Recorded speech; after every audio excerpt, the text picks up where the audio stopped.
TV will do more to solve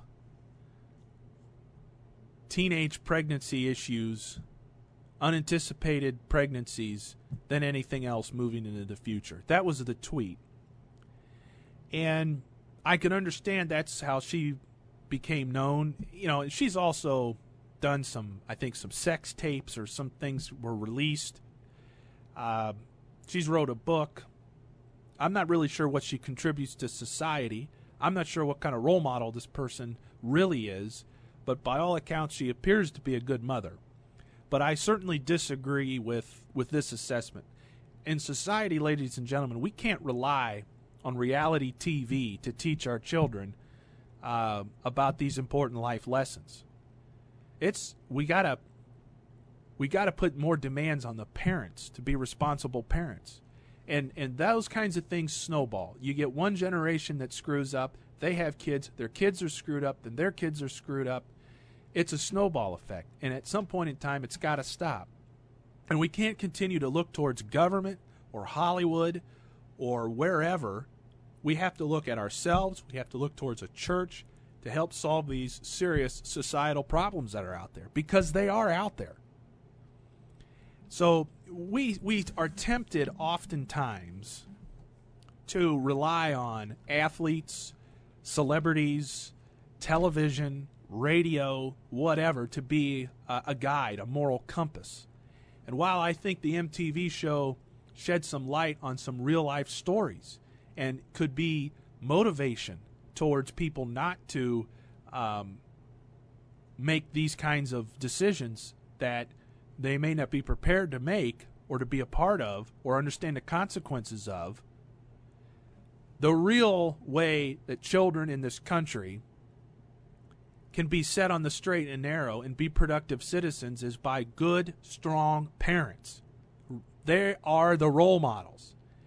I don't often agree with Charles Barkley, but he was right. Athletes are not role models. They are people just like anyone else. Parents need to act like parents. So anyhow, I couldn't disagree more that reality TV would be would play a role in addressing teen pregnancy, though you can hear some powerful stories that'll wake you up. But to live your life the way you need to after the show is over, that's where parents come in. That is where parents come in. Okay, we're going to take a quick break here. Again, thank you to Red State Talk Radio, redstatetalkradio.com.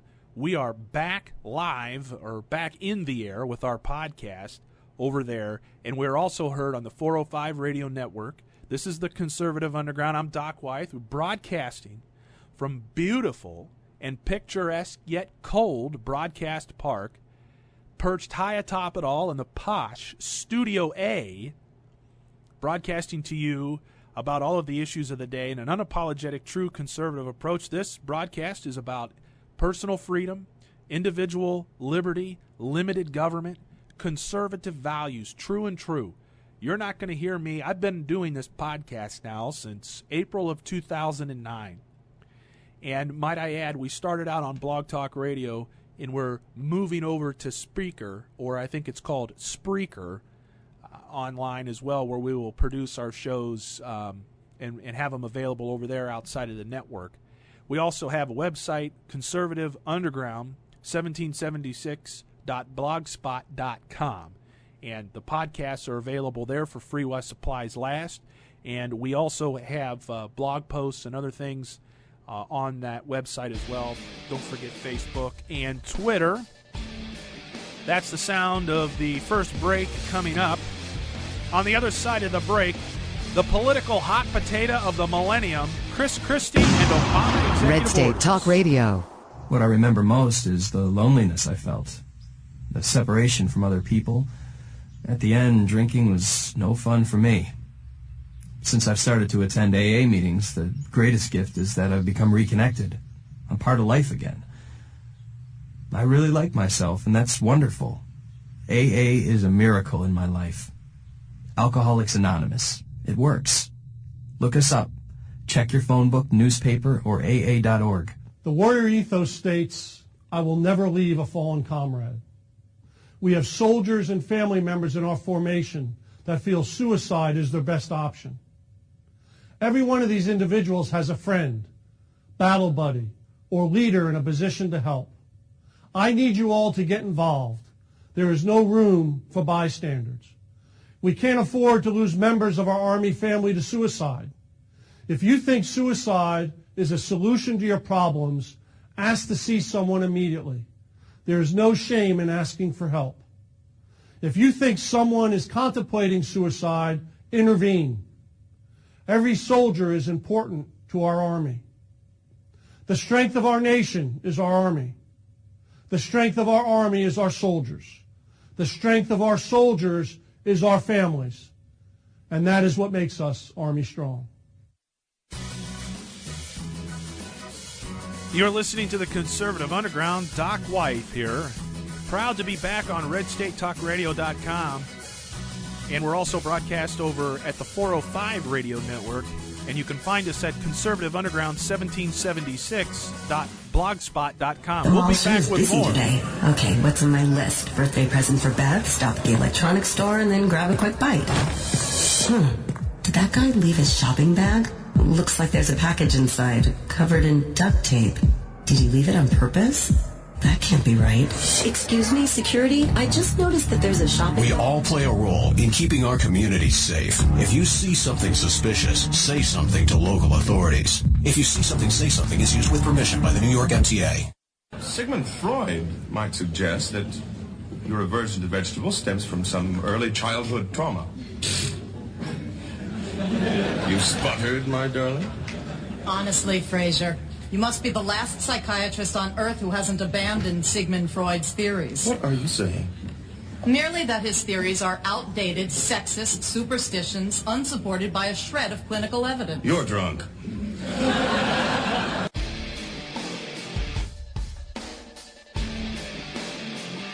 Welcome back to the Conservative Underground. The merit of our Constitution was not that it promotes democracy, but checks it. Horatio Seymour, our quote of the day here on the Conservative Underground. The merit of our Constitution was not that it promotes democracy, but checks it. And one of the cool things about our Constitution and our republic is the fact that it is more than just a system of government. It is a government that constantly is checking itself, or at least that it should be when it operates properly. And one of the ways that government can perhaps not check itself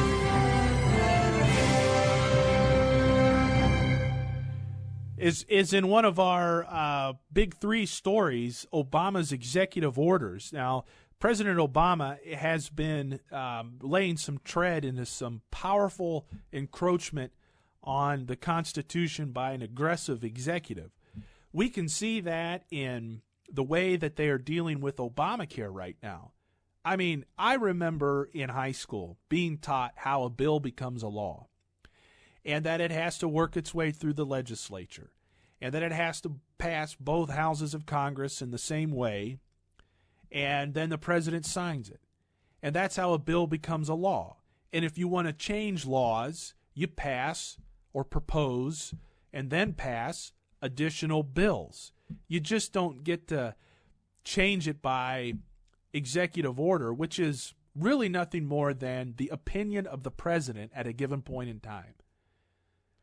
And certainly the Supreme Court or a judicial branch doesn't get to go in and rewrite a bill to fit some sort of philosophy of a judge or a group of judges.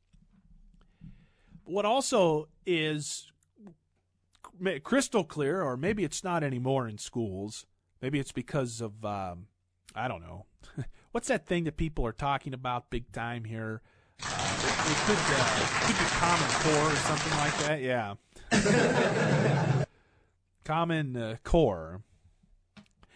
So anyhow, I lose my train of thought sometimes, and basically here, the executive enforces the laws that Congress passes, the legislature, and the Supreme Court interprets those laws when disputes arise. They don't get to rewrite the law. They have to see what it says and interpret what it means when there's disputes.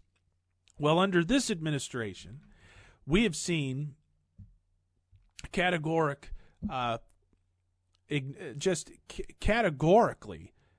thumbing their nose at the Constitution and that basic structure, the checks from one branch to another. And our elected leaders in Congress, not really under this administration, but for several administrations, has allowed the executive to gain more and more control by the growth of what we would call the cabinet or the federal bureaucracy. Well, the Supreme Court over at FoxNews.com voiced some skepticism on Monday regarding President Obama's recess appointment powers in the first of many cases to be considered by the High Court. Now, the Supreme Court heard arguments, according to this I'm reading from the FoxNews.com story here, in a politically charged dispute over the president's power to temporarily fill top-level posts when the Senate is in recess. The justices heard more than 90 minutes of arguments in a case that centers on appointments Obama made in 2012 to the National Labor Relations Board. For those of you that have followed this podcast for now going on in our 6th year, you know that we have, since 2011, talked about the goings-on over at the National Labor Relations Board and how Obama has attempted to pack that board with union buddies to ball bat companies. And we saw it when they intimidated Boeing from moving some operations from their union-friendly Washington State headquarters to right-to-work South Carolina. And the government doesn't have that kind of power over small businesses. But if you pack a federal executive agency with political hacks and don't have to and bypass the advise and consent requirements of the Senate to confirm these nominees, you can load them up with some pretty ideological left-wing nut jobs fairly easily. And that's exactly what President Obama has done. So it doesn't matter if we're talking about delaying portions of Obamacare. It doesn't matter if we're talking about immigration policy. It doesn't matter if we're talking about political appointments. What we have seen here is a president that has utterly and categorically thumbed his nose at the checks and balances designed and intertwined throughout the Constitution of the United States to check one branch from another and to check also philosophies against another. It's a beautiful and magnificent document. It's just unfortunate that this president has very little to no patience for it. And probably worse than that, probably very little understanding of the document. So part of this executive overreach has now gone to the Supreme Court. The article continues here. While the justices repeatedly called those powers into question, Solicitor General Donald Verrilli, Jr. warned the court that it would essentially write that power out of the Constitution if it found those appointments were illegal. So that's an extreme argument there made by the Solicitor General. And does anyone know out there listening in the audience what the Solicitor General does? The Solicitor General is the person that represents the president in front of the Supreme Court. He's the president's attorney. Now, the Attorney General, the Solicitor General is a part of that, but the Attorney General is more of the government's legal representative that runs the Justice Department. But the Solicitor General represents the office of the president. So the case being heard at the High Court is the first in the nation's history to consider the meaning of the provision of the Constitution that allows the president to make temporary appointments to positions that otherwise require Senate confirmation, but only when the Senate is in recess. Senate Republicans' refusal to allow votes for nominees to the National Labor Relations Board and the new Consumer Financial Protection Bureau led Obama to make the temporary or recess appointments in January of 2012. 3 federal appeals courts have said Obama overstepped his authority because the Senate was not in recess when he acted. The Supreme Court case involves a dispute between a Washington State bottling company and a local Teamsters union in which the NLRB sided with the union. The U.S. Court of Appeals for the District of Columbia overturned the board's ruling. Hundreds more NLRB rulings could be voided if the Supreme Court upholds the appeals court decision.